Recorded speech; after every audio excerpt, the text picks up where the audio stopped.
Good morning, good afternoon. Uh, Thank you for joining this webinar. This particular thought, this ideation came in after having numerous interactions with different clients on how ideally test organization could be, which is where the origination of this particular short webinar is there.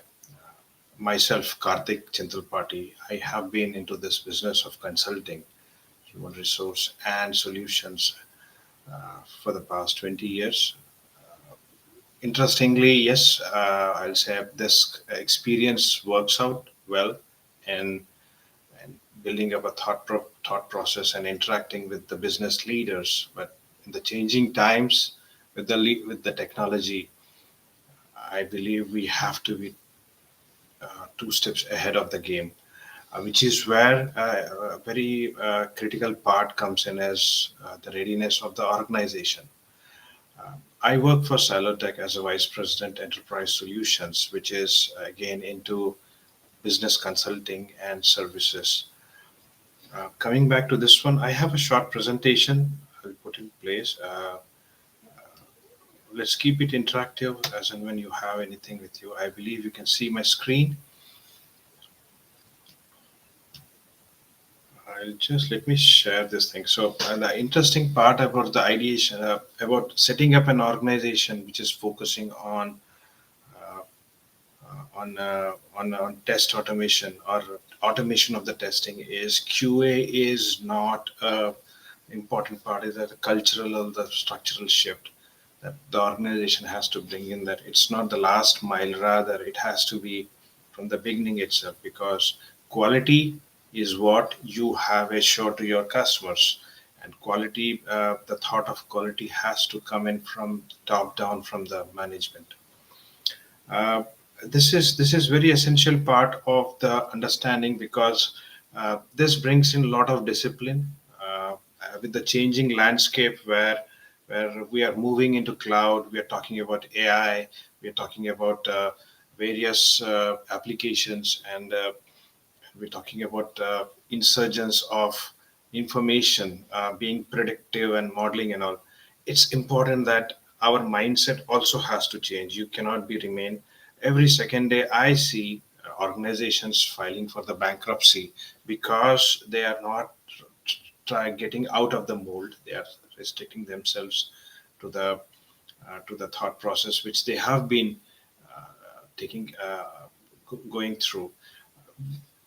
What I see is, if you move into the, the, the, the maturity levels where you bring in the product quality, the customer trust, and the business outcome as priority, it will help you be more agile in offering your services. So important is, that's where it defines the automation first mindset.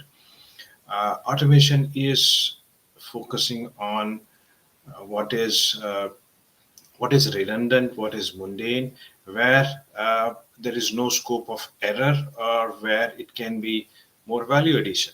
Optimization comes in. And of course, the next level of automation is when you have these data points connected, there should be a real time feedback coming back into the process, which again should make it more mature. And of course, AI is everywhere. Can I use AI? Yes, very much. You should look into it, where it brings in that uh, that that that excitement into the process of quality, as well as that maturity in it, because you are now beginning with the data and ending with the data. So that's very importantly, as the last part says, is like QA as a partner. Now coming over to that part of like how exactly you set up the organization. uh, this is what I believe, basis of my experiences, which I know that many of the organizations are already following, is there needs to be a strategy and governance where you define your policies. What is quality? The perspective of quality changes from organization to organization. It could be phase wise how you identify, or it could be version 1, version 2, version 3 versus year one, year two, year three. So across the teams, as well as so development looks at quality differently. Research and research wing looks at the quality differently versus production support looks at the quality differently. So you have to define those standards. This is something you define those policies, the vision, the matrices means to identify that what is compliance, and as well as like the audit trail should be there very essentially, because that's where the learning comes in. Second important part, once you have defined the test strategy and the governance, is going on to the delivery and execution. Now, this is where the responsibility starts. This is once you define the duties, you get into the responsibilities where you define what is manual, what is exploratory, what is user acceptance testing, right? This is where you define the teams and the team structures and the delivery mechanisms, and how to ensure that teams are embedded into the various different uh, verticals which are there in your organization. So that's where the delivery and execution. The third important part, very interesting part, is once you have this maturity, get into a platform which offers you an automation, which offers you the continuous integration and continuous development part of it. This is very essential part, because the maturity that you have built through governance and the delivery actually has to reflect into the platform, where importantly reusability, the time to market, the faster failure approach, as well as these automation pipelines come into play. This finishes the cycle. The first three parts. The final part is more into the performance and security testing. This gets into the penetration, vulnerability.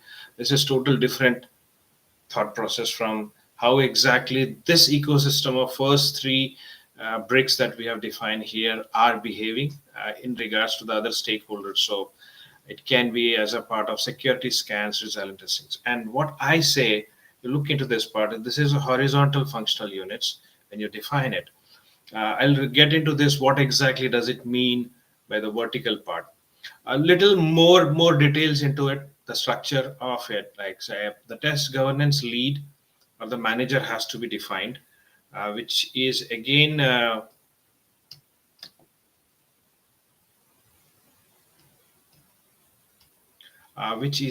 the part which actually shows as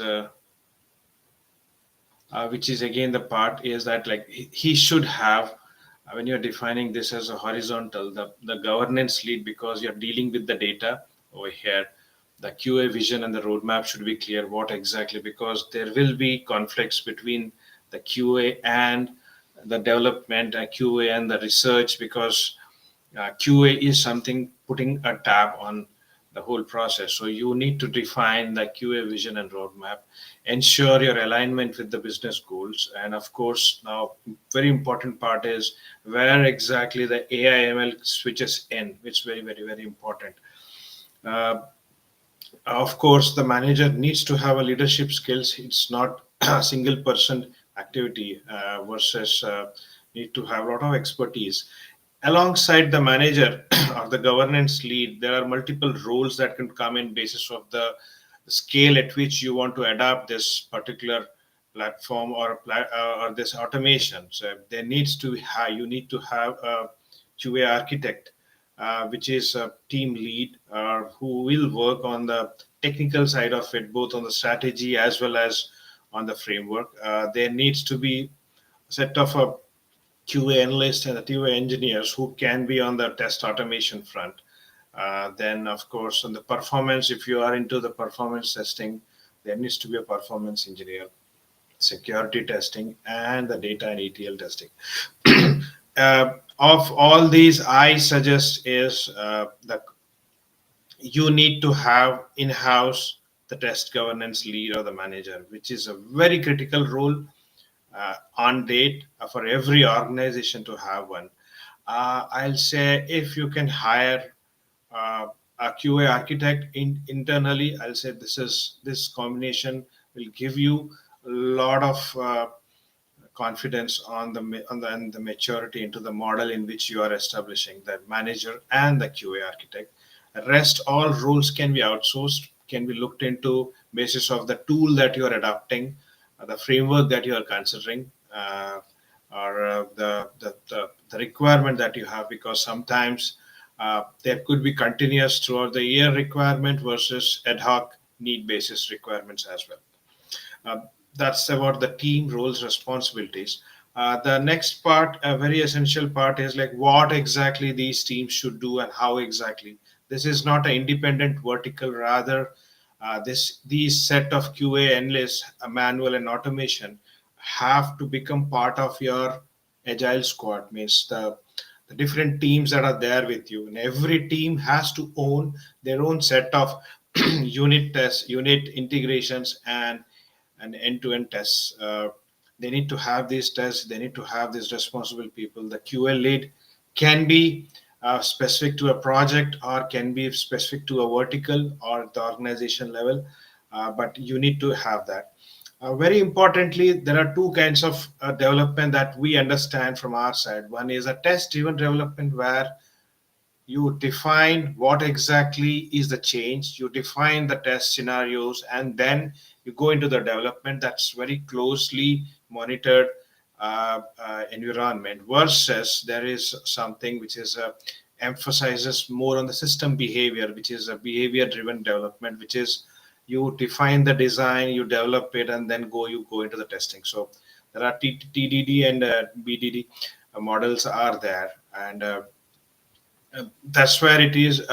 We at Silotech, we do a lot of consulting. We have streamlined these processes for many of our customers, and we do a 2-day workshop for the different customers on adapting this mechanism. Because if you are not doing it today, I believe it will be late, because QA is not about testing a product; it's about making sure your data is safe and secure.